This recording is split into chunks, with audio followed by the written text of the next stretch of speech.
অনেক অপেক্ষার পর রিয়েলমি এবার লঞ্চ করতে যাচ্ছে রিয়েলমি 11 প্রো প্লাস ফোনটি অফিসিয়ালভাবে বাংলাদেশ আর ইন্ডিয়ান মার্কেটে। আজকের ভিডিওতে এই ফোনটির কনফার্ম লঞ্চ ডেট জানিয়ে দেব আপনাদের, তার সাথে জানিয়ে দেব এই ফোনটি কত দামে লঞ্চ হতে যাচ্ছে এবং এই ফোনটির ভালো মন্দ ফুল ডিটেলস নিয়ে আলোচনা করব এই ভিডিওতে। এই ফোনটি যে দামে লঞ্চ হচ্ছে এই দামে কি এই ফোনটি আপনার নেওয়া ঠিক হবে কি না।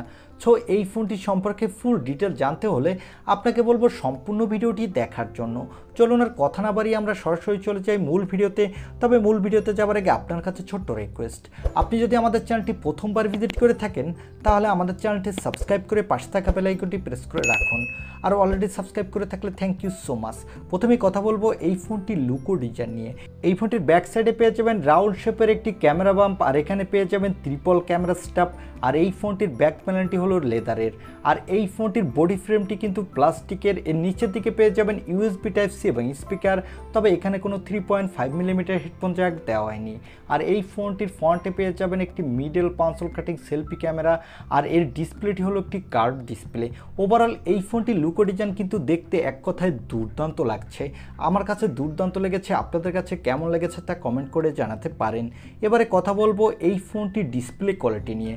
এই ফোনটির ডিসপ্লেটির সাইজ হবে 6.7 ইঞ্চি মাপের একটি full HD plus AMOLED display, সাথে পেয়ে যাবেন 120 হার্টজের রিফ্রেশ রেট। আর এই ডিসপ্লেটি HDR10+ সাপোর্টেড। এই ডিসপ্লেটির পিক ব্রাইটনেস হলো 950 নিটস, যার ফলে আপনি ডিরেক্ট সানলাইটে এই ডিসপ্লেতে কোনো প্রকার ব্রাইটনেসের ঘাটতি পাবেন না। ওভারঅল এই ফোনটির ডিসপ্লে সেকশন কিন্তু এক কথায় দুর্দান্ত হতে যাচ্ছে। আর এই ডিসপ্লেতে প্রোটেকশনের জন্য থাকছে কর্নিং গরিলা গ্লাসের প্রোটেকশন। এই ডিসপ্লেটি আমার কাছে এক কথায় একটি ফ্ল্যাগশিপ ডিসপ্লে সেটআপ বলে মনে হয়েছে। এবারে কথা বলবো এই ফোনটির ক্যামেরা সেটআপ নিয়ে। এই ফোনটির ব্যাক সাইডে পেয়ে যাবেন ট্রিপল ক্যামেরা সেটআপ, তা আগেই বলেছি। এর প্রাইমারি লেন্সটি হলো 200 মেগাপিক্সেলের, এখানে দেওয়া হয়েছে ওআইএসএস সাপোর্ট। সাথে পেয়ে যাবেন একটি 8 মেগাপিক্সেলের আল্ট্রা ওয়াইড লেন্স আর 2 মেগাপিক্সেলের একটি ম্যাক্রো লেন্স। এই ফোনটির ব্যাক ক্যামেরা দিয়ে কিন্তু আপনি 4K তে ভিডিও রেকর্ড করতে পারবেন, সাথে বাজেট বিবেচনা আপনি ভালোই ফটোগ্রাফি তুলতে পারবেন। তবে আমার কাছে মনে হয়েছে এখানে যদি একটি পেরিস্কোপিক টেলিফোটো লেন্স দিত তাহলে এর ক্যামেরা সেকশন আরও বেটার হতো, এখানে ভালো মানের ছবি এবং ভিডিওগ্রাফি পাওয়া যেত। আর এখানে সেলফির জন্য পেয়ে যাবেন 32 মেগাপিক্সেলের একটি সেলফি ক্যামেরা। এই ক্যামেরাটি দিয়ে আপনি full HD plus video record করতে পারবেন, সাথে এখানে ভালো মানেরই সেলফি তুলতে পারবেন। ওভারঅল এই ফোনটির ফ্রন্ট এবং ব্যাক ক্যামেরা সেকশন এক কথায় দুর্দান্ত লেগেছে আমার কাছে। আপনাদের কাছে কেমন লেগেছে তা কমেন্টে জানাতে পারেন।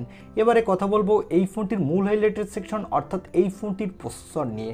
এই ফোনটিতে প্রসেসরের জন্য থাকছে মিডিয়াটেকের ডায়মেনসিটি 7050 প্রসেসরটি।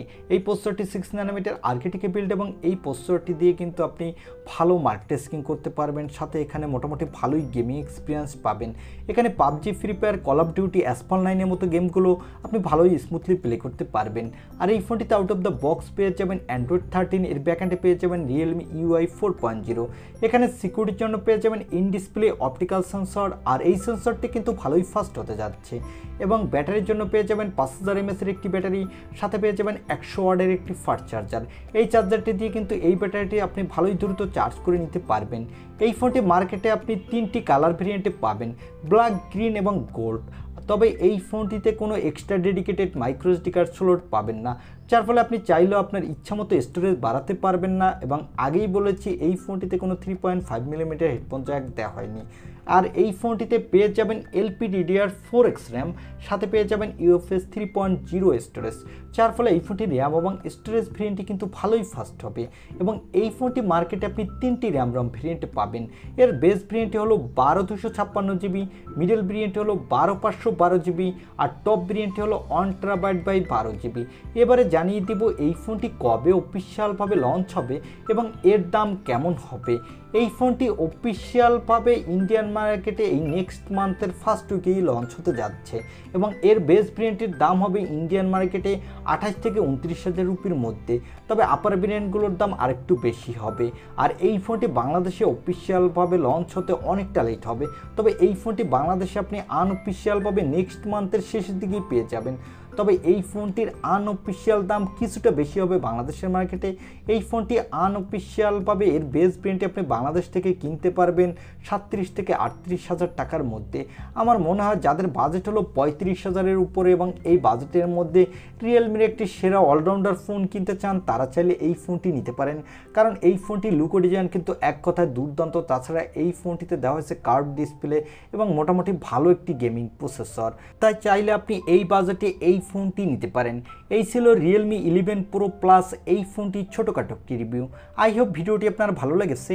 আর ভিডিওটি যদি ভালোই লেগে থাকে তাহলে অবশ্যই একটি লাইক দিয়ে আমাদের চ্যানেলটি সাবস্ক্রাইব করে পাশে থাকা বেল আইকনটি প্রেস করে রাখুন। দেখা হবে নেক্সট ভিডিওতে। আজকের মতো আল্লাহ হাফেজ।